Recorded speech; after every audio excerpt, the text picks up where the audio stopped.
इस पार्ट की स्टार्टिंग में हम देखते हैं झाड़ियों के पीछे कोनार्ड ह्यूमन सैनिकों को यहाँ से निकाल जाने को कह रहा है। एक सैनिक कोनार्ड के आगे नीचे गिरा होता है। यूजीन और एमसी झाड़ियों से देखने लगते हैं। एक सैनिक नीचे गिरा है और उसके पीछे कई और सैनिक खड़े हैं। सबने अपनी तलवार और भाले निकाले हुए हैं। इनके आगे कोनार्ड और उसके साथी एंड से चुराए 2 संदूक लेके खड़े हैं। यूजीन एमसी से कहता है, ये बेवकूफ़ कोनार्ड जहाँ भी जाता है हंगामा खड़ा कर देता है। नीचे गिरा हुआ सैनिक कोनार्ड को हमारी धरती से निकल जाओ कहता है। तुरंत उसके बाद खून के छींटे चारों तरफ उड़ते हुए देखते हैं। ये खून उनके नीचे गिरे कैप्टन का होता है, जो अब मर गया है। कोनार्ड की तलवार से खून टपक रहा है। आम सैनिक थर थर काँप रहे हैं। ये सब देखकर एमसी दांत दबाते हुए झाड़ियों से बाहर निकलने लगता है। उसे देख यूजीन एमसी से कहता, सफ़ेद मुर्गे ये क्या कर रहे हो? वो बहुत सारे लोग हैं और उसे रोकने की कोशिश करता है। एमसी यूजीन का हाथ झटकते हुए आगे बढ़ जाता है।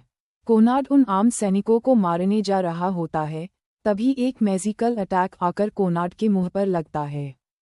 एमसी ने अपने इंसाफ के तराजू से ये अटैक किया था और कूल पोज देते हुए सामने आता है। कोनार्ड घुसेल आंखों से उसे देखता है और कहता है, यहाँ एंजल्स भी आ गए हैं। अपने साथी एक्सो की तरफ देखते हुए सबको मारने का आदेश देता है। खुद कोनार्ड एमसी को मारने जा रहा होता है, तभी एक ब्लड एरो आके उसे लगता है। यूजीन हरामी मुस्कान लिए हुए आता है और कैसे हो कोनार्ड, बहुत दिनों बाद मिले हो, सब ठीक तो है? कोनार्ड यूजीन को पहचानते हुए कहता है, तू घटिया छोटे मच्छर। यूजीन कहता है, मैं तुमसे अपना हिसाब बराबर करने आया हूँ कोनार्ड। इतना कहकर अपने शर्ट के हाथ फोल्ड करने लगता है। ये देखकर कोनार्ड कहता है, अब भी तुम उस बोने की बेकार चीज़ों के पीछे पड़े हो, या फिर तू इस एंज का पालतू कुत्ता बन गया है? गुस्से में आकर कोनार्ड आम सैनिकों को अपने कुल्हाड़े से स्लैश मारता है, जिसकी वजह से वो सैनिक मारा जाता है। कोनार्ड अपने इसी हदूसे के साथ आगे बढ़ने लगता है। एमसी चिल्लाता हुआ उसे रोकने के लिए जाने लगता है। तभी यूजीन बीच में आ जाता है और कहता है, सफ़ेद मुर्गे शांत हो जाओ। उनकी गिनती हमसे ज़्यादा है, हमारा सामने से लड़ना काम नहीं आएगा। याद रखो हम यहाँ किस लिए आए हैं। तुम कोनार्ड को उलझाए रखो, मैं उस सामान को लाने जाता हूँ। जैसे ही वो हथियार मुझे मिलेंगे हम यहाँ से निकाल जाएंगे। चलो उन्हें लाने, कहकर दोनों भागने लगते हैं। कोनार्ड एमसी को अपनी ओर भागकर आते देख अपने हथियार को और भी मजबूती से पकड़ लेता है। एमसी भागते हुए आता है और कोनार्ड से टकराने लगता है। एमसी अपने हाथ में एनर्जी जमा करता है और उसे कोनार्ड को दे मारता है। दूसरी तरफ यूजीन सामान लिए खड़े राक्षस के पीछे आकर कहता है, हे अबेडन, बहुत समय बाद मिले। ये तुम्हारे दोनों सोने के डिब्बे काफ़ी भारी लग रहे हैं। लाओ इन्हें मुझे दे दो, इन्हें उठाकर तुम थक चुके होंगे। इसी बहाने तुम थोड़ा सा आराम कर लेना। ये राक्षस अबेडन गुस्से से चिल्लाकर यूजीन पर हमला कर देता है। तभी हम ये क्या देखते हैं, हम यूजीन कूदता हुआ उस राक्षस के पीठ पर बंधे सुनहरे डिब्बे पे बैठ जाता है और पूछने लगता है, क्या तुमने कभी मिथ्रिल पेंडेंट देखा है जो गियर के आकार का हो? राक्षस अपना गला फट कर चिल्लाने लगता है। यूजीन कहता है, चलो एक प्राइवेट डील करते हैं, उसके बदले मैं तुम्हें अच्छा इनाम दूंगा और इस डील के बारे में कोनार्ड को एक शब्द भी नहीं बताऊंगा। क्या तुम्हें मंजूर है? इस पर राक्षस इधर उधर होकर यूजीन को गिराने की कोशिश करने लगता है। यूजीन बॉक्स पर बंधी जंजीरों को कसकर पके राख होता है और कहता है, ये अबेडन पहले की तरह ही शक्तिशाली है। राक्षस जोर से भागने लगता है और इधर उधर हमला करने लगता है, जिसकी वजह से यूजीन हवा में लटक जाता है। तभी यूजीन के हाथ पर एक कट लगता है और उसमें से उसका नीला खून बहने लगता है। यूजीन एमसी को सफ़ेद कबूतर कहकर चिल्लाता है, क्योंकि ये कट एमसी को लगा था कोनार्ड के हाथों से, जिसकी वजह से यूजीन पर भी चोट लगी। कोनार्ड चिल्लाते हुए एमसी की ओर बढ़ता है, एमसी जमीन पर गिर चुका है। कोनार्ड जल्लाद बनते हुए आ रहा था। यूजीन गोल्डन डिब्बे पे बैठे हुए एमसी को देखता है और सोचने लगता है, ऐसे ही चलता रहा तो हम हार जाएंगे। तभी यूजीन की और राक्षस बने लगते हैं और वो गैम्बल करने की सोचता है और बेडन को लात मार देता है, जिससे उसकी चिख निकल जाती है। यूजीन उसे मारते और भगाते हुए खाई की ओर ले जाता है। यूजीन और बेडेन खाई में गिरने लगते हैं। दूसरी ओर हम एमसी को देखते हैं, जिसके आगे कोनार्ड अपना हथियार लिए खड़ा है। कोनार्ड जैसे ही अपने आगे पड़े एमसी को मारने जाता है, यूजीन नीचे खाई में गिर रहा होता है तो एमसी की जादुई रस्सी ACTIVET हो जाती है और एमसी को यूजीन की ओर खींचने लगता है, जिस वजह से एमसी कोनार्ड से बच जाता है। कोनार्ड गुस्से में एमसी की पीछे भागने लगता है। यूजीन गिरते हुए राक्षस से गोल्डन डिब्बा छीन लेता है और चलो कहता है। कोनार्ड पीछे भागते हुए एमसी पर हमला करता रहता है, लेकिन एमसी बचता रहता है। इस वजह से यूजीन राहत की सांस लेता है और एमसी भी नीचे खाई में गिरने लगता है। तीनों एमसी, यूजीन और राक्षस गोल्डन दबा लिए चिल्लाते हुए नीचे गिर रहे होते हैं। खाई के ऊपर खड़े होकर कोनार्ड और उसके साथी चिल्लाते रह जाते हैं। कोनार्ड नीचे देख कहता है, उन्हें पकाओ। अगर सिर्फ उनकी लाश भी मिले तो भी नीचे जाकर पकाओ। हम नीचे खाई के अंदर किसी गुफा को देखते हैं। यहाँ यूजीन अपनी आंखें खोल रहा है। आंखें खोलने के बाद उसे पता चलता है कि वो किसी गुफा के अंदर बेडेन की पीठ पर लेटा हुआ था। तभी एमसी चट्टान पर बैठे हुए यूजीन से कहता है, तुम जग गए।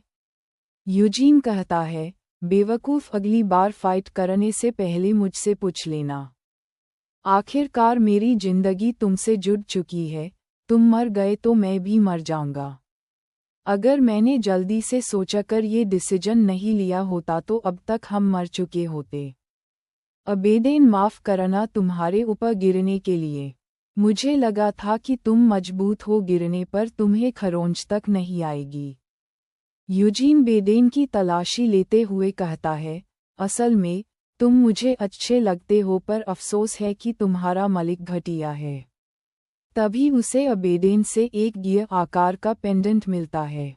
एमसी यूजीन से कहता है, तुम झूठ नहीं बोल रहे थे, सचमुच तुम्हारी कोनार्ड से कोई मिली भगत नहीं है।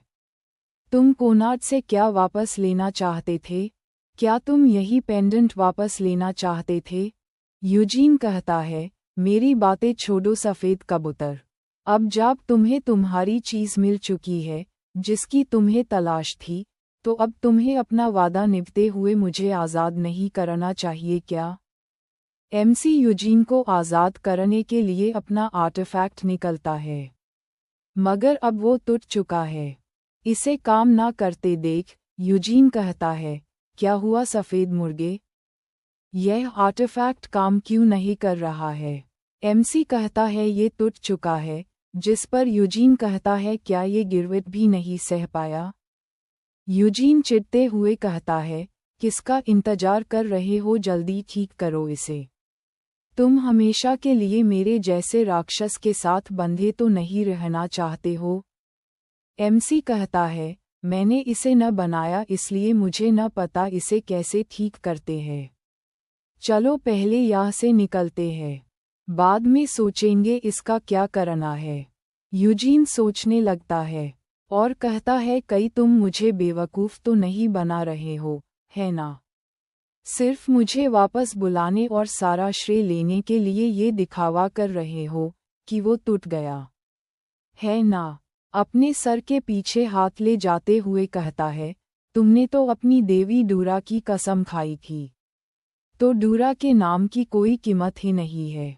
एमसी यूजीन की काला पकड़ कर कहता है, राक्षस, मैं तुम्हें अपनी देवी का अपमान नहीं करने दूंगा। मैं इस ARTIFICAT को ठीक करने का कोई तरीका निकाल लूंगा और अपना वादा पूरा करूंगा।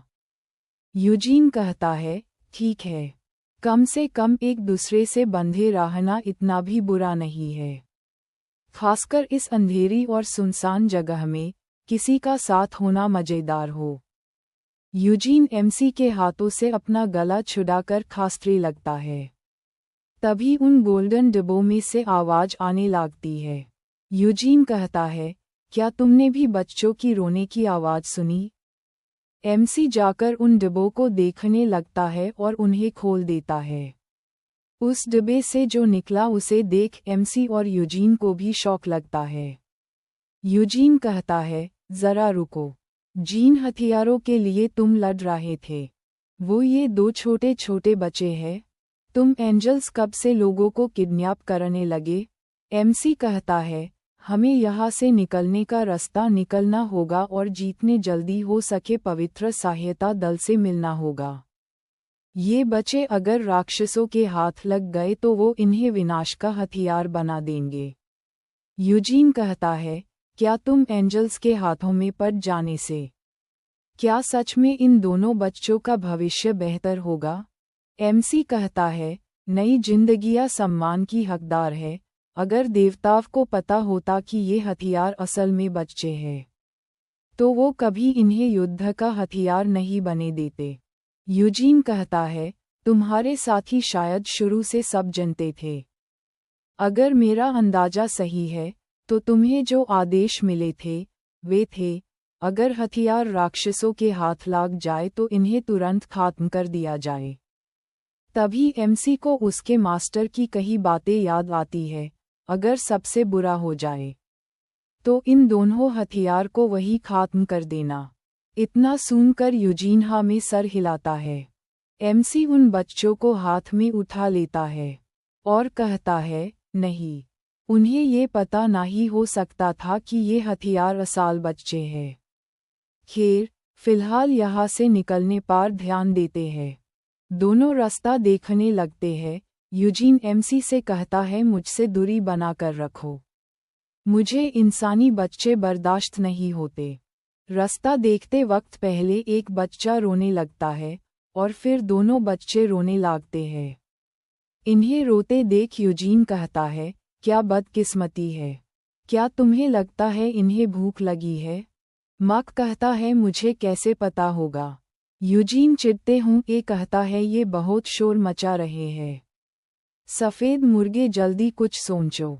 एमसी कहता है, मुझे बिल्कुल भी नहीं समझ आ रहा कि मैं क्या करूं। बच्चे रोए जा रहे हैं। तभी एमसी को कुछ अजीब महसूस होता है। उनके पीछे एक बहुत बड़ा काला ड्रैगन खड़ा होता है, जिसका ऑरा महसूस कर एमसी यूजीन से पूछता है, क्या तुझे भी यह अलग ऑरा महसूस हो रहा है?